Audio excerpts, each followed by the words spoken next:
uni, our fight, we all must unite were the sounds of student protests in front of Queens University Belfast on Thursday evening. This was the second protest in the last 2 weeks. A university and college union marking boycott saw a small number of students not being able to graduate, as well as several not receiving their classifications for their degrees.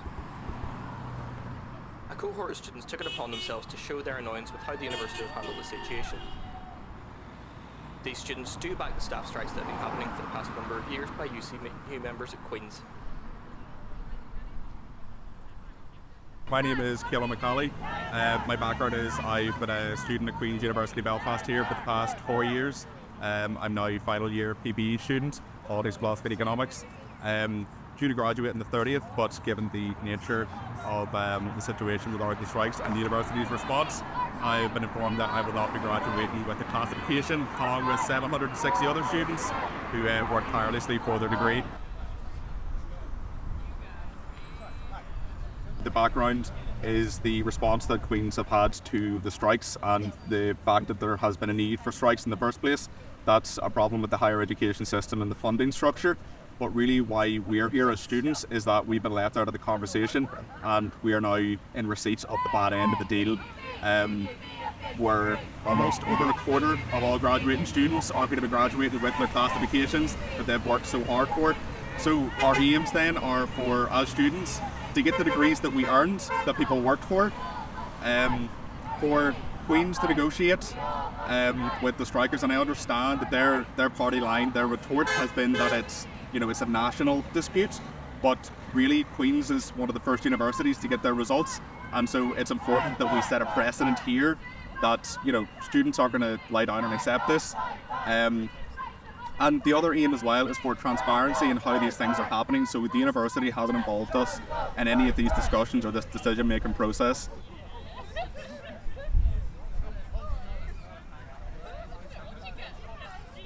We have seen progress, though it has been slow. So prior to the protest, a few members of Queen's senior management met with some of the organisers.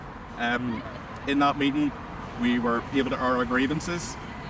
But to be honest with you, at the minute it's still empty platitudes. I think that things like this that attract negative publicity, and again, the universities are dependent on students coming in the door, and so there's a lot more leverage now, and I think they're starting to take us seriously now that this message is propagating. So there has been progress, but still not the progress we'd like to see.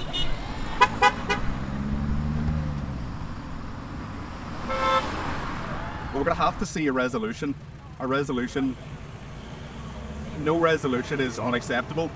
And the next step for the protest is to keep applying that pressure. And the cogs are slowly starting to turn, but the next step of the process is to involve students in the discussions between the lecturer strike, the UCU and Queen's senior management, because we've been left out of those discussions, and I think that's the next step. You give me a fake degree. Hey, hey, QUB, you give me a fake degree. Hey, hey, QUB, you give me a fake degree. When student rights are under attack, what do we do? Stand up, fight back. A Queen's University spokesperson said that our students are at the core of our efforts to resolve the situation. We are working very hard to reduce the impact on those who are affected by this boycott. We have provided information and support from their schools, set up a dedicated helpline, and offer extensive wellbeing support for those who need it.